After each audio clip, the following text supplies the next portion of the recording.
Hello and welcome, and in today's video I'm going to show you the top 10 bread and butter Ark Tames. So without further ado, let's get straight into this. In at number 10 we have got the Carnotaurus, and for me this is a very bread and butter creature. It is almost a no-brainer for taming one of these things, and it may not be the same for you, but I do kind of come from a more, let's say, older time of playing Ark, and obviously because I've played the game for a while, I tend to like a lot of the creatures which are introduced a lot earlier on in the game, and I really did use the Carno a lot back in the day, and I still hold it up to a very high standard these days, obviously, and that is why I put it on this list, because I can't really imagine, like, my brain doesn't really work properly if I don't tame a Carno in all of my playthroughs when there's obviously Carnos on the map. It's just instinctively, I need to go and tame those Carnos, and some people probably aren't like that. Actually, quite a lot of people aren't like that, but from my personal experience and my personal taste, I really do just like, I need one of these creatures, and that may be the same for you. And also, if you did watch Squid's playthrough of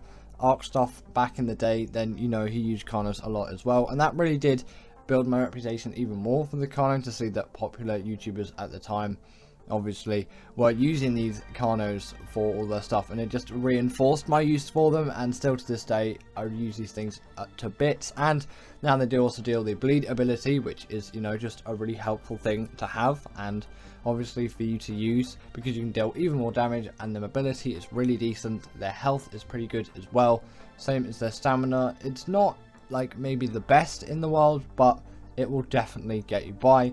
Their weight is a little bit lower than what I remember it being, but that really doesn't matter too much for a creature like this. Next up, we have got the Pteranodon, and this is like pretty much everyone's first fly in the game.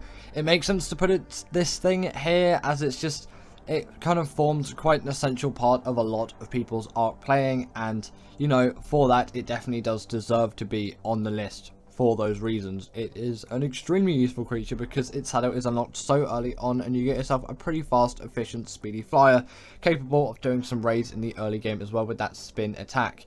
The only real downsides being obviously their really low stamina and not great weight either, but you know, if you do tame a high enough level, that can be quite easily avoided, and obviously you can just level them up as well, which will vastly improve your experience with these things. The only real difficulty you'll probably have if you're taming one of these for the first time isn't really the taming, because it is simply done with the Bolans and Trancos. It's just, you know, getting all that necessary chitin or keratin. I would definitely recommend using chitin. Can take quite a bit, especially if you're playing on official server, because you need 75 of the stuff. The hide and the fiber at level 38 really shouldn't be that bad, because you will have creatures which are able to get that for you. Yes, that may be your only real difficulty with it, but it is definitely well worth it, and universally people use these things all the time, and it is really truly a great creature, and it's definitely one you should be getting into if you haven't got into one already. And if you haven't even played Ark yet, and if you're just starting out even, this is definitely a creature which you want to be aiming for. Next up, we have got the Theri, and the reason it's here isn't just because its shadow was unlocked at level 69. Nice. It is because this thing is such a great berry gatherer of all kinds of resources, including things like fiber, berry, wood, thatch, hide and meat, keratin, chitin. Those resources you can gather just the lot with this creature. Also, its shadow is unlocked relatively early, considering the use you can get out of this creature. Obviously level 69, nice, is still quite late on into the game. It still is pretty early compared to some other options which would give you the same level, which actually, in all fairness, there pretty much isn't any. Like, obviously you have the moss chots for doing loads of fiber gathering, but it can't compare to the amount you can gather with this thing. It's got its little tickle fingers. It can really get in there and do all of what it needs to do. But also, this thing is a very good contender, and it should be a great contender on your list for doing the dragon boss fight, as it is particularly harsh to carnivores, and obviously this isn't a carnivore, so you can avoid all of that, and the Theri deals a ton of damage. You can probably tell considering how large the claws on this thing actually are, and your only real downside to doing it this way instead of using traditional carnivores is that sweet vegetable cake, which you'll need to heal them quickly and efficiently. can be quite a strain to actually get because they're quite expensive compared to just normal meat, which is very easy to gather, but if you have a Daedon, you should be alright. Next up, we have got the Thyla in at the number 7 spot, and this creature is so universally used across the island for its amazing travel and damage capabilities. It spawns in the redwoods on pretty much any map, but it definitely does spawn quite a lot in the redwoods biome on the island, so it is definitely a very good choice for beginner Ark players and Ark players which are just playing on their first map, and also people that are new to ASA as well, as the island is the first map you'll get and is the most accessible one to all Ark players out there. So it really is a no-brainer to get one of these things, and I know the redwoods can be quite a difficult terrain to traverse, especially in the early stages, but if you take your precautions seriously and you look around your environment while getting through, and you do bring some sort of suitable protection in case of an emergency happening and you being in quite a grave state of danger, then you should be really fine. The tranking of this thing is easy as long as you have it trapped, and then you have yourself an extremely great carnivore capable of dealing tons of damage and the bleed ability on top of that as well.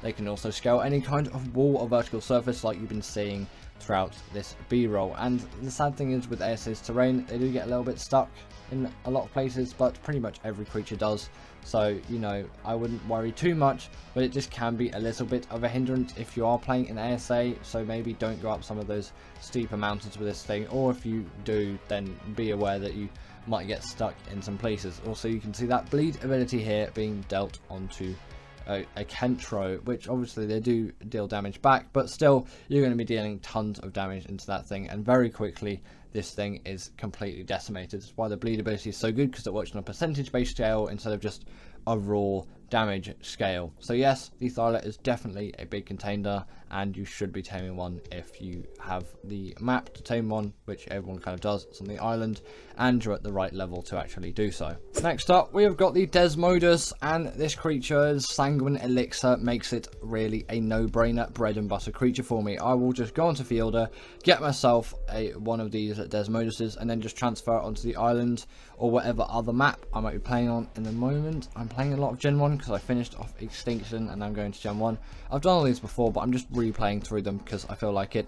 Again, not really playing too much ASA, although I have got an FSR3 mod running on that, so it does run quite a nice 60 now, but still, I'm just kind of waiting for some other maps to come out, and I probably will play the center or when that thing releases, but I'm trying to get Gen 1 done first. Either way, Desmodus makes Sanguine Elixir, is a blood bag farm, has the gliding ability, meaning it's a really fast, speedy fly, can go invisible in the night as well. Couldn't show that because I was in the wastelands biome. Bit of a numpty there. It can also grapple onto any kind of wall or ceiling like the Tapijara can. Just make sure not to dismount when you do this, because I know someone out there has accidentally done that, and I've done that as well. Just always remember to do the jump button and not the dismount button, because you know you're always going to get issues with things like that. In at number 5, we have got the Rex, and this creature is here just because it is one of those bread and butter essential tames. They spawn on the island and most maps. They also do have an X variant on Gen 1, which provides even better performance out of this creature. They are very big, hunking beasts, but despite that, they are ridiculously easy to tame, especially on ASA with that new baby mechanic. Otherwise, they're just a very simple knockout tame. Just get maybe a 2x2 or a 3x3 stone trap with some ramps on, walk it into it, and then simply knock it out and feed it your preferred taming food. Probably either prime meat, mutton, or the kibble required to do the Rex. Can't remember the kibble system, honestly, because I really use none of it, and some people might be a little bit triggered by that in the comments, but really, I can't be all fast with kibble, and I will just use things like mutton instead. I don't really care too much about the 100% effectiveness or all of the faster taming. I can wait, it's fine. I do have some buffed rates anyway, so I'm not going to be waiting absolutely ages for any sort of tame. Obviously, once you do have the Rex tamed, you've got yourself a immense boss crushing beast with great health stats, a great amount of damage. Is lacking in the mobility side of things, but you don't really need that in combat, and their saddles are relatively cheap as well, and very easy to get on ASA as they're in drops all over the place, and you can very easily get these things even like before you even get a Pteranodon, because if you get like something like a Bronto to kill off the parent Rex, then you can simply just press E on that baby Rex and boom, you've got yourself a Rex. And as long as you're not playing on official, that thing will raise up pretty quick and nicely. Next up, we have got the Deinonychus, and this creature is here because it can do so much. It deals bleed damage to bosses, it travels at an insanely ripping speed, and it can do all kinds of cool parkour maneuvers, and I really do have to thank this tame for being in the game, as the amount of progress I've made with this creature throughout my Ark playing is insane, and I can't really imagine a world of Ark without this creature. Quite a lot of people are like that with the Shadowmane as well, but I find I'm not too miffed with that creature. I go occasionally through some phases of liking that creature. I still definitely do like that creature, don't get me wrong, but I find the taming of it just a whole lot of laborious nonsense, which I really don't want to get involved with. But once I do have them, I really do enjoy them and use them a lot. Just the Deinonychus is a much easier tame, and for me just a better creature. Although maybe it doesn't quite have the mobility of the Shadowmane, especially underwater. This thing doesn't take full damage, it has the pack buff like the Shadowmane, and it deals bleed damage to bosses, which the Shadowmane does not do, and as far as I'm concerned, no other Ark creature actually does this.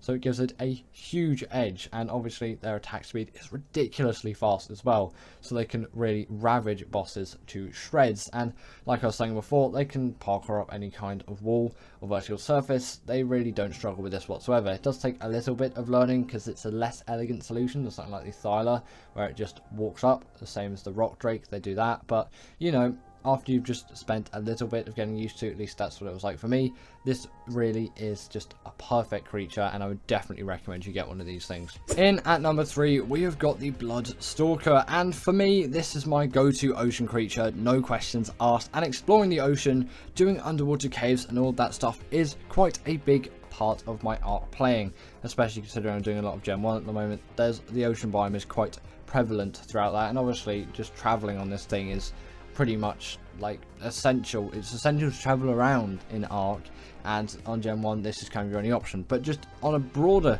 term, across all maps, you can really get tons of use out of this creature for underwater use. Essentially, you can go underwater with this thing, you can skim across the top, and you can travel with such speed, and you can see the aggros of all the creatures as well. It is so helpful to have this, and I've been using the Bloodstalker for absolutely ages now. It's not just I'm Gen 1 biased because I'm playing a lot of Gen 1 at the moment. No, I've been using these things across all of Ark's maps. Maybe not Arboration, but you know, it's always finicky transferring things onto Arboration, so I don't really tend to mess with that map.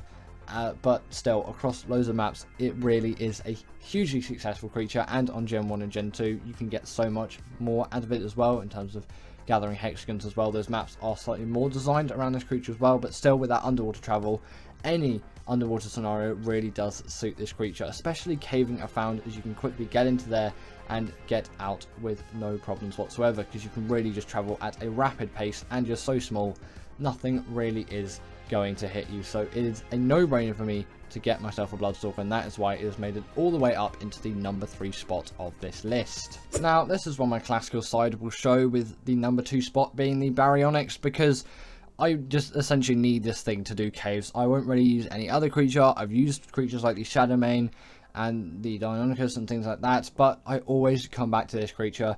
It's probably some kind of weird placebo, but for me, it just does everything I need it to, and it works in such a way that I wouldn't want any other creature, no matter how OP, to do any of my caving needs. This just suits them so well, and it can do the underwater caves quite nicely as well, although that is where I would use a Bloodstalker usually to step in, as that thing is just so good for the underwater caves. But all the land caves, I will definitely get one of these things and then just plow through all of them, apart from on the islands, the artifact of the Skylords, because you know, you can't really fit any decently sized creature into that unless you want to take a dung beetle with you, I guess. But obviously they still can be extremely useful in the underwater caves as well. I did used to use them a lot. That spin attack does come in real handy. Just, you know, the Bloodstalker's overtaken it in that aspect for me. And people nowadays will be using creatures like the Shadowmane to do that, and that is definitely a very viable creature. But for me, the bread and butter, the basic one that everyone really should have, is the Baryonyx, and that is why it is in at the number 2 spot. And in at number 1, we have got the Argy, and this is just the most bread and butter tame out there for me. It is the basic, it is the essential Argentavis. I cannot imagine an Ark playthrough or an Ark world without this creature being in it, which is why I always chuck it in the number 1 spot for any of these lists. Firstly, it spawns on the island, therefore it is an extremely accessible tame for all players out there. It is a very easy tame, which can just be tamed with 2 wooden foundations, 2 wooden ceilings. then that would make, or do the maths on that thing, 8, 10 wooden door frames, just some train carriers and a bow, and obviously the sewing materials to make the saddle, and boom, you have yourself a perfectly tamed Argy. You don't even need the trap, it just makes it significantly easier, and also having a Pteranodon at your disposal as well will make it easier because it's easier to aggro it over. But depending on your setting, it may already be on the ground, and it's a very easy grab. And once you've got that, once paired with something like an Anki and a Dodic, you can farm tons of metal with it, especially considering its weight reduction on things like metal, crystal and obsidian. Its saddle also acts as a portable smithy, so if you're out anywhere and any of your metal tools or armor breaks, you can always quickly repair it on the Ardy, as long as you do have some spare metal ingots in its inventory, which won't really be a worry as its weight is tremendously high, and also its stamina is decent enough to go over long distances. Also, if you kill any creatures, eat their dead bodies, you can have a nice neat little regen buff, and you can carry an extra small creature in its mouth. Just do with those abilities as you please, I guess. So thank you to my wonderful patrons Katerina Puchkova, Karina Thorne, Dominic Maciejewski and Ethan Tapia, who have all supported me through Patreon or through YouTube memberships. If you want to join this list, then go join Patreon or YouTube members, but thanks to all of these guys.